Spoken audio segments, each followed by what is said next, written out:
తెలుగు రాష్ట్రాల్లో నైరుతి రుతుపవనాలు విస్తరించడంతో రైతులు ఖరీఫ్ సీజన్ కు సిద్దమవుతున్నారు. మే మొదటి వారంలో ఎండలు తీవ్ర రూపం దాల్చిన అడపాదడపాగా కురుస్తున్న వర్షాలు సాగుపై ఆశలు నింపాయి. వానాకాలం సాగు ప్రణాళికలను ఉమ్మడి నిజామాబాద్ వ్యవసాయ శాఖ అధికారులు సిద్దం చేశారు. గడిచిన వానాకాలం చీడపీడలు తెగుళ్లతో పాటు పంట దిగుబడులు రాక అన్నదాతలకు నష్టాలే మిగిలాయి. ఇటు వేసవిలోనూ సాగునీటి ఇబ్బందులు తలెత్తి దిగుబడులకు అవకాశం లేకుండా పోయింది. రానున్న వర్షాకాలంలో ఎక్కువ విస్తీర్ణంలో పంటలు సాగు చేసి రైతులకు మేలు చేకూరే విధంగా అధికారులు ప్రణాళికలు రూపొందించారు. ఈ ఏడాది ఖరీఫ్ సాగు ప్రణాళికను ఖరారు చేసి రైతులను సాగు కోసం సన్నద్దపరుస్తున్నారు. ఉమ్మడి నిజామాబాద్ జిల్లాలోని రైతులు ఈ వర్షాకాలంలో ఎంత మొత్తంలో సాగు చేస్తారో వ్యవసాయ అధికారులు ప్రణాళిక తయారు చేసి ప్రభుత్వానికి సమర్పించారు. ఈ ఏడాది 5,13,356 ఎకరాల్లో పంటలు సాగవుతున్నాయి అంచనా వేశారు. ఈ నేపథ్యంలోనే ఖరీఫ్ ప్రణాళికను సిద్దం చేశారు. జిల్లాల్లోని నిజాం సాగర్, శ్రీరామ్ సాగర్ ప్రాజెక్టులతో పాటు ఇతర ప్రాజెక్టులు ఉండటం, బోర్ల కింద ఎక్కువ పంటలు వేస్తుండటంతో 4,18,000 ఎకరాల సాగవుతుందని అంచనా వేశారు. కాగా నిర్ణయించిన ప్రణాళికలో 75% పైగా వరి పంట సాగుంటుందని ప్రభుత్వానికి పంపిన నివేదికలో పేర్కొన్నారు. జిల్లాకి సంబంధించిన ఖరీఫ్ యాక్షన్ ప్లాన్ ఫైనలైజ్ చేయడం జరిగింది.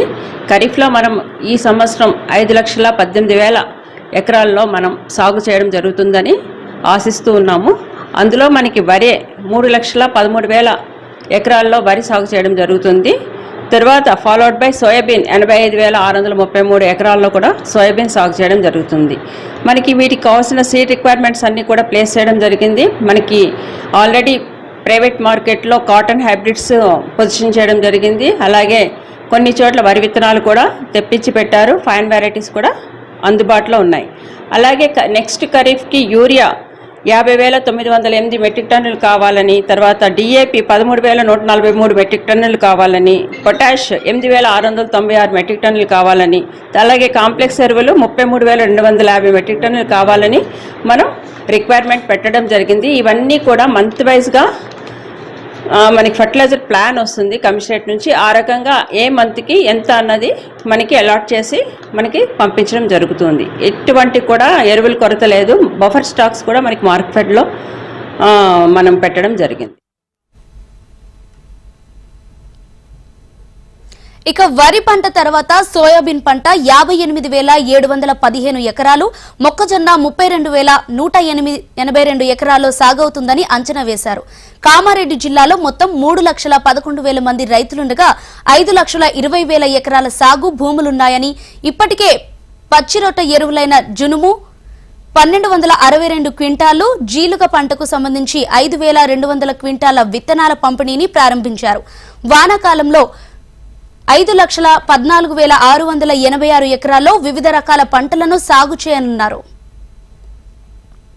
వానాకాలం సీజన్ ప్రారంభానికి మరో వారం గడువు ఉండటంతో వరి నారు సిద్దం చేస్తున్నారు. రాష్ట్రంలోనే ముందస్తుగా వరి సాగు చేసే ప్రాంతంగా పేరొందిన ఉమ్మడి నిజామాబాద్ జిల్లాలోని వర్ని, చందూర్, మోస్రా, కోటగిరి, బోధాన్ తదితర మండలాల్లో రైతులు సాగు పనులను ప్రారంభించారు. వాతావరణ పరిస్థితులతో పాటు ముందస్తుగా వరి సాగు చేయటం ద్వారా కోతల సమయంలో అకాల వర్షాల బారిన పడకుండా ఉండొచ్చని రైతులు తెలుపుతున్నారు. ఈ సంవత్సరం వానాకాలంలో 5,50,000 ఎకరాల వరకు పంటలు వేస్తారని మా డిపార్ట్మెంట్ అంచనా ఉంది.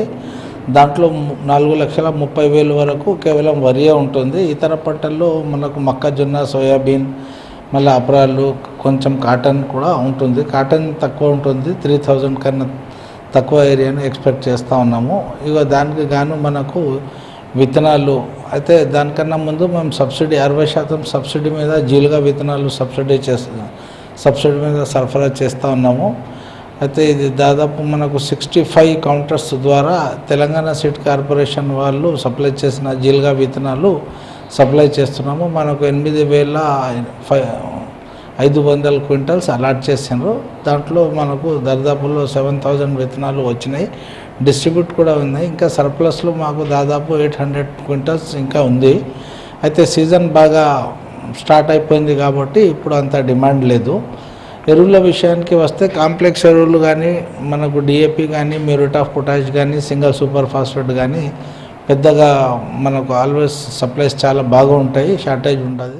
మనకు ఈ సంవత్సరం వానాకాలంలో 5,50,000. నిజామాబాద్ కామారెడ్డి జిల్లాలో వానాకాలం సీజన్ కోసం 60% రాయితీపై పచ్చిరొట్ట ఎరువులు, జీలుగా, జనుము విత్తనాలను రైతులకు పంపిణీ చేసే ప్రక్రియను చేపట్టారు. రాయితీ లేకుండా ఇతర విత్తనాల సరఫరాకు కూడా చర్యలు చేపట్టారు వ్యవసాయ శాఖ అధికారులు. రైతులకు సరిపడా ఎరువుల సరఫరాకు చేపట్టినట్లు తెలిపారు.